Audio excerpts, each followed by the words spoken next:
Welcome to Local Point on VTV Channel 6. I'm your host, Chris Piner. On today's show, we'll feature the Vernal Area Chamber of Commerce and upcoming community events. Joining me now in the studio is Chamber Executive Director Julie Curry. And I think this is your first time on Local Point.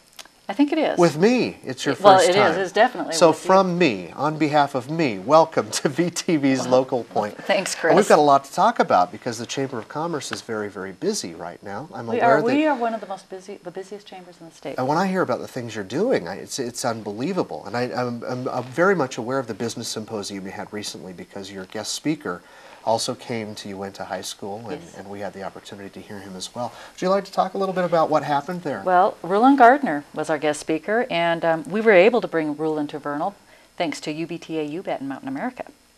Well, and might I say, on behalf of Uinta High School, this is a little bit stepping out of the role, thank you to the sponsors, because he's usually, I think, too expensive for little old us to get. We did get a deal. Well, he was wonderful for us, and I'm sure he was at the symposium as well. Oh, he was great. I have to admit that when they said they wanted to bring him, I was a little skeptical, but I really enjoyed listening to him.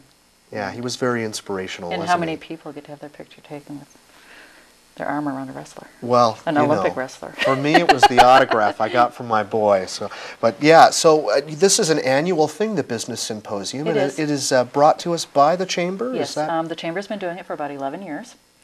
We do breakout sessions, anything on finance, customer service, employment issues, and DECA helps us. The kids come and they introduce the speakers, so it's a great thing. DECA from the high school again. I'm getting lots of plugs for you in a high school today. Is it too early to ask you about next year's Business Symposium? Are you keeping this under wraps, it's probably or still being the first planned? week of October. That's about all I know. That's so far. all we know. But who's coming and what's going to happen? Yeah, Stay tuned. Yeah.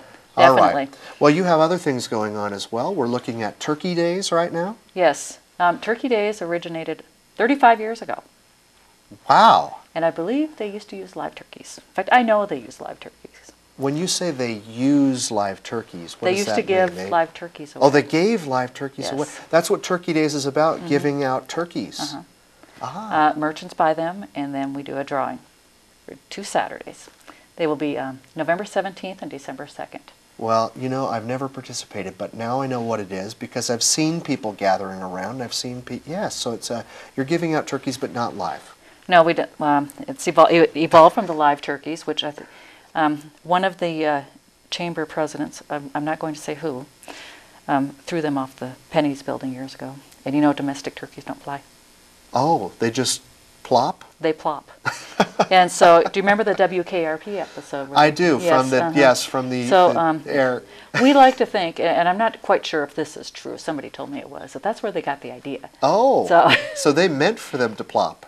Well, they didn't, they threw them out the helicopter. They only watched the first part of the episode. So then we did the frozen turkeys. And those thud, and they can be dangerous, drop from the top of the building. I'm glad to hear that you did. But, it got a little time consuming, and they get really heavy after a while. You start passing out these frozen turkeys. So now we do gift certificates. Well, that means you're generous. You're very generous. These are no Cornish game hens. These are turkeys. That's right. Now gift certificates. And they are good for a 10 to 12 pound turkey. Wow. And the turkeys will be supplied by Jubilee this year. Well, thank you to Jubilee, and in the future it just might be microchips that you're handing out or something. Who knows what we'll do next? Who knows what the future And we're going to try will to involve the radio stations again this year. They used to help us in the past few years. Help gather a crowd and bring them all down? Yeah. Is that something that you can show up for, just show up for the Turkey Days? Yes, or do you 10 have to o'clock. register ahead of time? Nope, we get tickets and we just read off the numbers. Do we know when they are? November 17th and December 1st.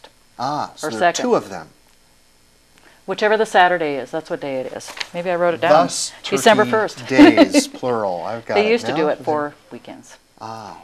But, So if you want a turkey, show up. That's right. Anybody who wants one.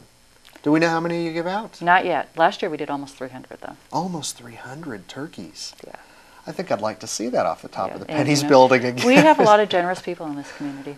And so these are donated not all just by the store, but also people are giving money to the effort. People sponsor them. Ah. And then we, Jubilee, gives us a bid. So this is a double plea to our viewing audience. Donate, if you will, but also show up and receive. That's right. All right, Business Symposium, Turkey Days, and Trees for Charity. Charities. Trees for Charity has, I don't know if you went to the first Trees for Charity. Not the first. It was held in the Souders building, and there were maybe 20 trees. And, I mean, it was a great effort, a great idea. And I honestly don't remember. It raised either $3,000 or $6,000. Well, last year, we raised $147,000. Incredible. Incredible. I was there, and I've been fortunate enough to do that, and I'm sure that we'll have a Trees for Charity show coming up eventually.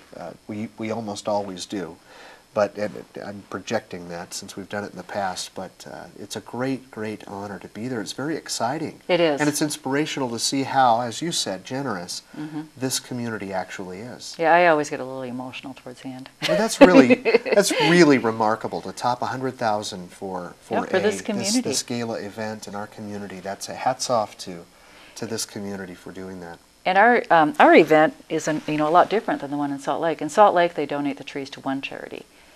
And whoever donates a tree here gets to choose the charity. Right, and some of them, I think that's is it Primary Children's Hospital that the Salt Lake event goes to? Yes. I know that some of our trees go there, but I love that about our local event. Right, choose and the if charity. you have something that's near and dear to your heart, you want to do the donation for that charity. Yeah, well, that's something I'm very proud of, and I think anybody who's been involved with that event would agree.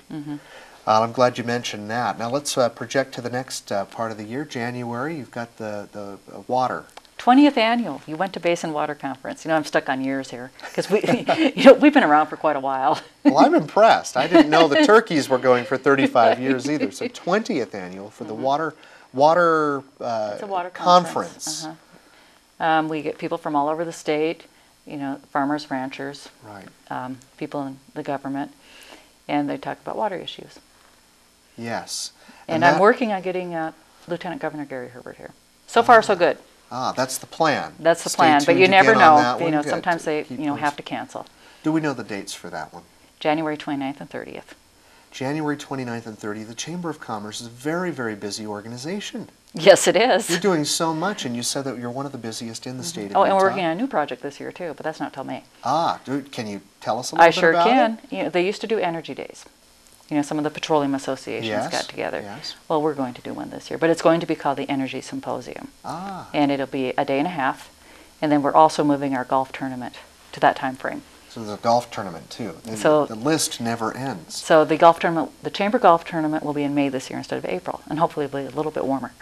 Now, you have an office, so I imagine it's always a good way to just find out about these things by calling the office, but could people come to your you meet weekly and have lunch? And We do. Anybody's welcome to come to the Chamber luncheons. We meet at Golden Corral at noon on Tuesdays.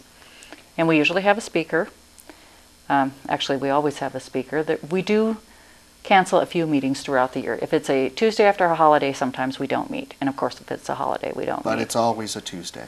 But you just let me know that you're there, and we'll introduce you. And we also do a business spotlight where you can come to Chamber, take about 5 minutes, and address the Chamber, and we usually have you bring a door prize. And it's just a good way to introduce your business. So it's business, but it's also fun. It is fun. So whether you're a member or not, you can come to the luncheon, but how does one become a member then if they want to? If you'd like information on membership, give me a call, 789-1352. 789-1352. Wow. Well, we've covered so many things with the Chamber of Commerce, and I'm very pleased to have you on the show. I hope to see more of you and talk about some more of these events that are coming up. And we hope that you've learned something, and I know I certainly have.